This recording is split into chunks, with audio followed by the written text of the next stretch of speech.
दोस्तों ये Thomas Hardy की नोवेल टेल्स ऑफ द डियाबोविल्स का पार्ट 4 है, जिसके 3 पार्ट्स मैं डिस्कस कर चुका हूँ। अगर आपने वो नहीं देखे हैं तो डिस्क्रिप्शन में आपको लिंक मिल जाएगी, अभी जाकर देख लीजिए। कहानी में देखने वाली बात यह होगी कि क्या एंजल के फादर एंजल की शादी टेस के साथ होने देंगे। हालांकि इसके फादर का प्लस पॉइंट ये था, अच्छी बात ये थी कि टेस के पैसे के बारे में इन्होंने कुछ भी नहीं पूछा कि लड़की किस फैमिली से है, कितना पैसा है उनके पास। इनके लिए पैसा मायने रखता भी नहीं था, इनके लिए मायने रखती थी फैमिली, रिलीजन। उसको लेकर ये चिंता में थे।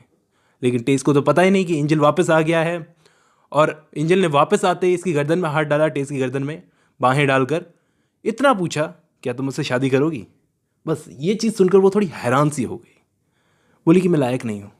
उसने पूछा क्यों। वो बोली ये सच है कि मैं तुमसे प्यार करती हूँ, लेकिन मैं बहुत छोटी फैमिली से हूँ। एंजल बोला मैंने अपनी फैमिली से बात कर ली है, उनकी कोई चिंता नहीं है, मैंने उनको मना लिया है। टेस ने पूछा कि एंजल तुम कुछ ज़्यादा जल्दी नहीं कर रहे। तो एंजल ने बोला मैं तुम्हें अपनी फैमिली की तरफ से अश्योर करता हूँ वो कुछ नहीं बोलेंगे।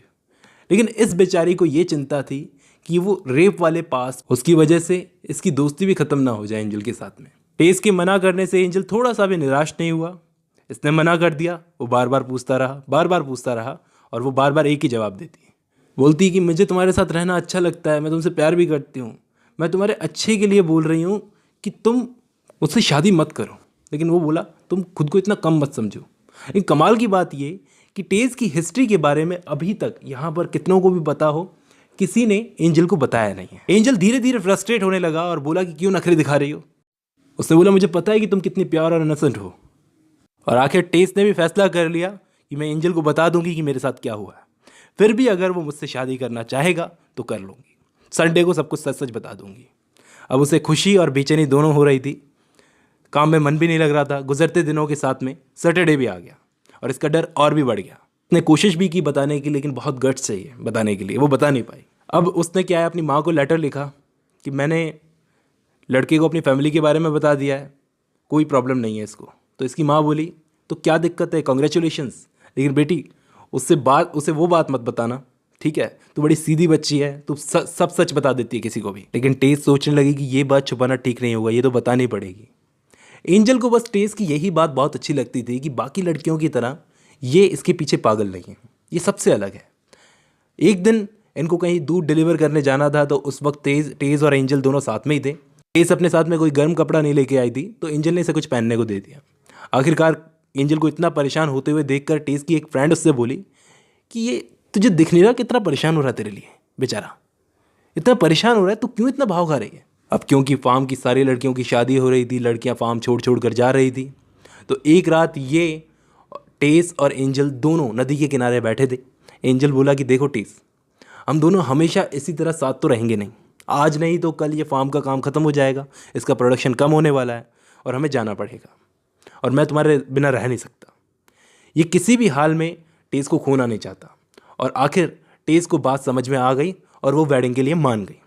अब आप सोच रहे होंगे कि अभी तक टेस को इसने अपने माँ बाप से क्यों नहीं मिलवाया, क्योंकि ये चाहता है कि कम से कम टेस अगर इसके माँ बाप से मिले, कम से कम माँ से मिले, तो बहू जैसा बिहेव तो करे। आखिर इतने महीनों की मेहनत के बाद में ये वेडिंग के लिए राजी हुई और इन दोनों की वेडिंग तय हो गई। और वेडिंग से पहले एंजल चाहता था कि एक पूरा रोमांटिक दिन मैं इसके साथ में गुजारूं, टेस के साथ में गुजारूं। ये दोनों घूमने गए, शॉपिंग की और आखिर एक होटल में रुके। टेस को बार बार अपना पास्ट याद आ रहा था। टेस ने भी ये सोचकर हाँ कर दी कि एंजल से शादी करके मैं कहीं दूर चली जाऊंगी जहाँ कोई नहीं पहचानेगा हमको, ठीक है, तब इसको कुछ पता भी नहीं चलेगा। लेकिन वो अभी भी बहाने ढूंढ रही थी कि किसी तरह से वेडिंग पोस्टपोन हो जाए, या फिर मैं इसको सच बता दूँ तब इसका क्या रिएक्शन होगा। आखिर इसने पक्का फैसला कर लिया कि मैं एंजल को धोखे में नहीं रख सकती। उसको एक लेटर लिखकर मैं सब कुछ बता दूंगी अपने पास्ट के बारे में, कि मेरा रेप हुआ था और वो भी धोखे से किया गया था। इसने सब कुछ एक लेटर में लिख दिया और लेटर को एंजल के दरवाजे के नीचे सरका दिया। दरवाज़ा होता है, उसके नीचे एक दरार होती है, उसके नीचे सरका दिया कि अब ये पढ़ लेगा, कल सुबह देख लेंगे। अगली सुबह जब इसने एंजल को देखा तो ये थोड़ा सा परेशान सा लग रहा था। देखने वाली बात यह है कि टेस का पास जानकर ये इसको छोड़ देगा या फिर गले से लगा लेगा। अब देखो बात क्या हुई, इसने जो लेटर था कल रात को लिखा था, उसको दरवाजे के नीचे सरकाया था ना, वो अंदर जाने की बजाय इसकी किस्मत ऐसी थी कि रूम के नीचे एक कारपेट होता है, उसके अंदर चला गया, उसके नीचे चला गया। टेस ने सोचा कि इसने पढ़ लिया है और इस बात से इसको कोई फ़र्क नहीं पड़ता। लेकिन बाद में इसको पता चला कि लेटर तो कारपेट के नीचे रह गया।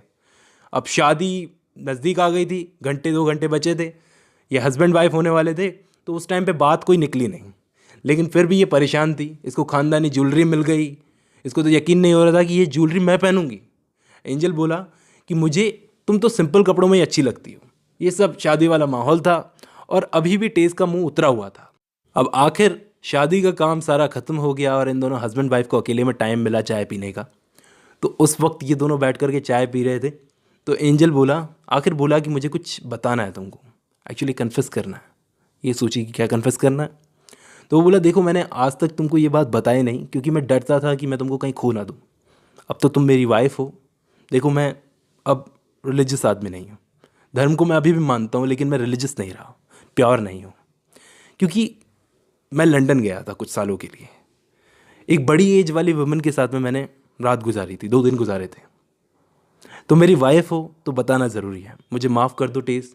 उसने टेस का हाथ थामा, टेस ने भी उसका हाथ थामा, पकड़ा, दबाया और बोली कि तुमने ये मुझे बात बता दी, यही बहुत बड़ी बात है। अब टेस को कुछ शांति मिली ये बात सुनकर कि अगर इसने मेरी स्टोरी बताई है तो इसकी स्टोरी और मेरी स्टोरी सेम है, तो मैं भी अपनी स्टोरी इसको बता सकती हूँ, शायद ये मुझे माफ़ कर देगा जैसे मैंने इसको कर दिया। इसके बाद इसने एंजल का हाथ थामकर पूरी स्टोरी एंजल को सुनाई।